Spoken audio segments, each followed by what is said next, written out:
Шыдамдылық, өткір көз, қуатты қол, бұның барлығы садақ атқанда жеңіске жету үшін қажет дүниелер. Бүгін біз осы спорт түрінің адам денсаулығына пайдасы мен оның қыр-сыры жайында бірге білетін боламыз. Олай болса, бізбен бірге болыңыздар. Қымбатты көрермендер, менің жанымда Ерасыл Мұратұлы, Алаш Мергендер клубының негізін қалаушысы, жетекшісі. Жалпы енді өзіңізді көрермендеріңізге таныстырып өтсеңіз. Мен есімім Ерасыл, жаңа айтып өткендей, осы Алаш Мергендер клубының жетекшісі, негізін қалаушы деп айтуға болады. Осы біздің қазіргі Алаш Мергендері деп атайтып тұрғандай, дәстүрлі садақ атуды дамыту ниетімен осындай клуб ашқан болатынбыз. Осы Абай облысының атынан көптеген үлкен жарыстарға, чемпионаттарға қатысып, жақсы жетістіктерге жетіп жатырмыз. Жалпы осы садақ ату өнерін қалай басталды? Қалай қызығушылық қайдан пайда болды? Енді қызығушылық дегенде әр еркектің бойында бар қасиет деп ойлаймын. Бұл садақ деген негізі қарудың бір түрі. Кезінде ата-бабамыз бұны дәріптеген, қолданған, осымен анаулаған, былайша айтқанда жаудан қорғаған елімізді. Сол себептен де әр қазақтың қанында, әр еркектің қанында бар деп ойлаймын. Осы садақ ату үйірмесін көріп, бір-екі рет барып атып көріп, содан қызығушылық пайда болды. Сол себепті ары қарата осы нәрсені дамытайық деп, қолға алайық деп, өзіміз осындай зал алып, орынды жабдықтап, қазіргі таңда осындай оқ садақтар өзіміз сатамыз, және де өзімізде үлкен командамыз бар. Қай жылдан бастап сонда жұмыс атқарасыздар? Алаш Мергендер клубы қай кезден бастап? Алаш Мергендері болып, былайша айтқанда официально осы ашылғанымызға негізі 4-5 ай болды. Жалпы былтырдан бастап дамытып жұмыс жасап жатырмыз. Бір жыл көлемі, 22 жылдан бастап. Бұл жерде сонда сіздер дәстүрлі садақ атуды үйретесіздер? Тек дәстүрлі. Жалпы классикалық садақ ату, дәстүрлі садақ атудың қандай айырмашылығы бар? Енді айырмашылығы дәстүрлі садақ ату деген, біздің рұқсат болса көрсете кетейін. Мынандай ағаштан жасалған, тек ағаштан мынандай садақтар болады.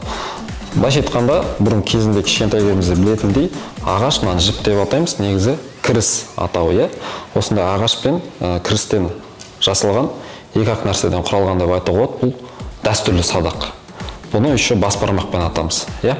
Ал европалық стильдағы жаңағы олимпийский садақтар, олар мына жерлер темірден, пластмассадан құралмалы, және де мына жерде көздейтін өзінің прицелдары болады. Және де оны бір айырмашылығы 3 саусақпен атады. А бізде ата-бабамыз атқандай бас бармақпен атамыз.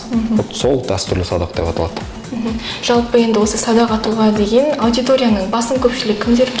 Басым көпшілігі бізде негізгі жалпы садақ атуға дәстүрлі 7 жастан 70 жасқа дейін кез келген адам қатыса алады, үйрене алады. Және де келген адамға ол бірден ұнайды. Көбінесе байқап жатырмыз, бір жылдың ішінде қанша алдымыздан адамдар келіп өтті. Бірақ та дәл қазіргі сәттегі біздің Алаш Мергендер ұжымында 20-ға жуық спортсмен бар, осындай профессионал түрде дайындалып жатқан. Олардың көпшілігі орта жаспен 20 жастан 35 жасқа дейінгі аралықта көбінесе. Нысананы мысалы дәл көздеп ату үшін қанша уақыт керек? Оны үйрену үшін? Нысананы дәл көздеп ату үшін ол енді біз айтып жатырмыз ғой, ата-бабамыздан қалған. Біреуіміздің ата-бабамыз мерген болуы мүмкін де, ол бізге неден ата-бабамыздан даруы мүмкін.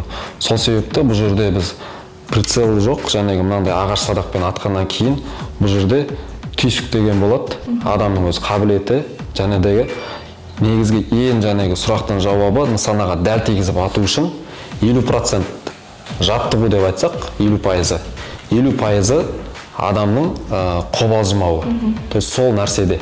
Мысалы, сіз егерде эмоциональный адам болсаңыз, сіз оғыңыз тиіп жатса да, тимей жатса да, тисе қуануыңыз мүмкін. Жүрегіңіз қаттырақ соққан кезде адамның жаңағы несі атысы өзгереді. Басқа направлениеге ұшу мүмкін. Болмаса тимей жатса, настроениеңіз түсіп, жүрегіңіз қобалжыса, одан сайын тоже атысыңыз бұзылуы мүмкін. Сол себепті бұл жерде нағыз мерген өзінің жаңағы состояние дейді ғой, мына ішкі жан дүниесін бір қалыпта ұстай алатын адам сол нағыз мерген болады. Соған көзім жетті. Енді садақ ату спорты жайында өзіңіз толығырақ тоқталып өтсеңіз? Енді садақ ату спорты, жалпы дәстүрлі садақ ату дегеніміз, бұл жерде айтып өткендей 7 жастан 70 жасқа дейін кез келген адам қатыса алады. Ер, әйел деп бөлінбейді. Бұның бір өте пайдалы жерлері бізге қазір келіп жатқан көбінесе кәсіпкерлер, әртүрлі жастағы соның ішінде кәсіпкерлерге көптеген қазір тренингтарда еститініміз адам фокусын бір жерге жинау керек дейді. Иә?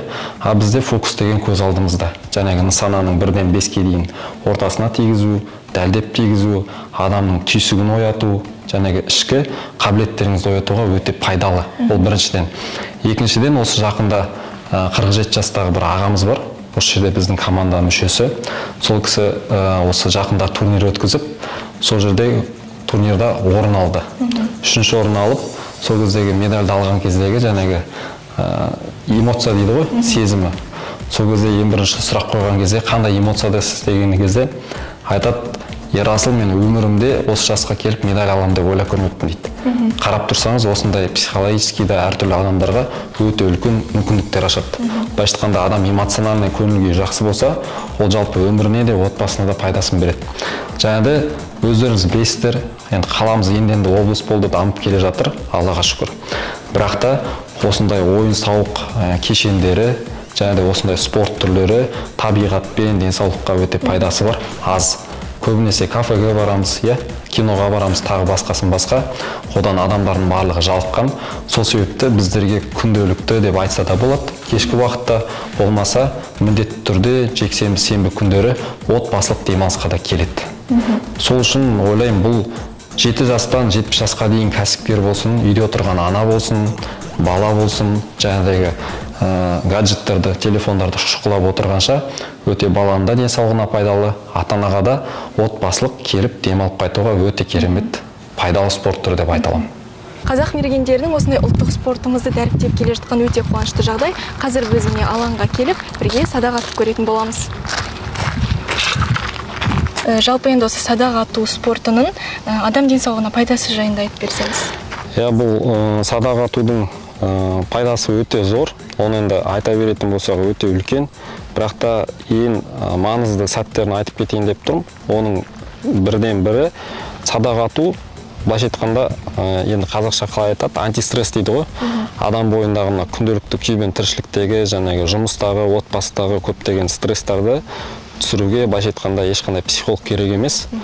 Біраз келіп, 1 сағат келіп жаттықсаңыз, өте керемет көңіл-күймен эмоция алып қайтасыз. Ол бірінші. Екінші, адамды сабырлыққа, табандылыққа тәрбиелейді екен. Өйткені әрбір атқан оғыңызды атқан сайын ойланып, қалай кетті, оңға кетті, солға кетті, соның барлығын өзіңіз зерттейсіз, былайша айтқанда. Үшіншіден, жаңағыдай кішкентай балаларымыз 7 жастан бастап келе алады деп айттым. Бізде 7 жастан бастап та әкелері, аналары балаларын алып келіп жатады. Оларға қандай пайда береді десеңіздер, кішкентай балаға сөйлеу қабілеті дұрыс дамымай, ойын дұрыс жеткізе алмай жатқан балалар болған болса, соны мынау садақ ату нысанаға оқты бір бестікке және 10-ға жинаған сияқты баланың санасын, ойын тоже бір жерге жинайды екен. Сол себепті бұл баланың және моторикасына, дамуына өте үлкен пайдасын береді. Хондроз, неше түрлі суставтағы аурулар, солардан өте пайдасын береді, және де ешқандай арылуға көмек береді, және де ешқандай жастайынан былайша айтқанда ондай ауруларға тап болмайсыз. Соның алдын алатын нәрсе. Жақсы, енді олай болса, қазір біз қанша шақырымнан атамыз мысалы? Енді мынау 10 метр деп айтайық. Осы жерде міне табличкаларда тұр, 5, 10, 15. Негізгі бізде жарыста ең жақыны 30 метр. Чемпионаттарда, профессиональный бізде әуесқой емес, профессиональный жарыстарда 70 метрге дейін атамыз ең алыс қашықтықта. Бірақ та жаңадан келген оқушыларға, балаларға, үлкен ересектерге болсын, осы 10 метрден бастап атуды үйретеміз, жаттығуды. Ол енді дәстүрлі атуды көрсетсем. Дәстүрлі ату деген бізде міне мынау жаңағы садағымызды алсақ қолымызға, оның оң жағынан оқты қоямыз. Мына жерде кез деп аталады, садақтың артқы жағы, осы кіріске кіретін. Осыны қойып, дәл өзінің мына жерде белгіленген жері бар, астына осы бас бармақты оң қолын қойып, үстінен бір саусақпен, болмаса 2 саусақпен басып ататын боламыз да. Мысалға, мысалы мына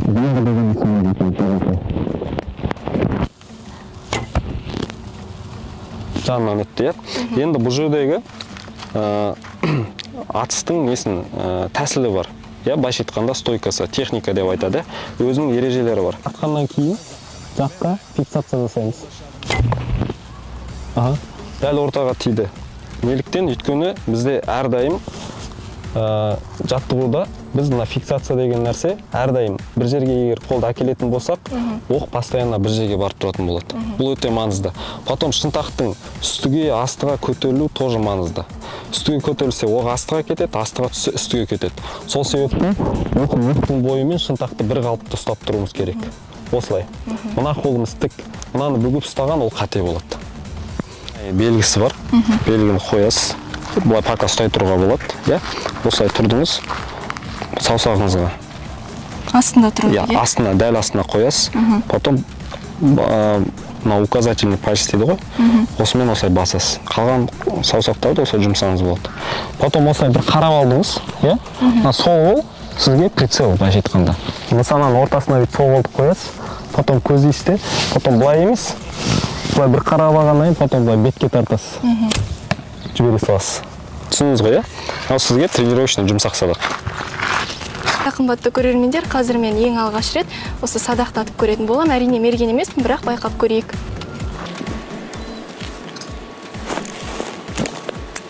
Машалла. Орында.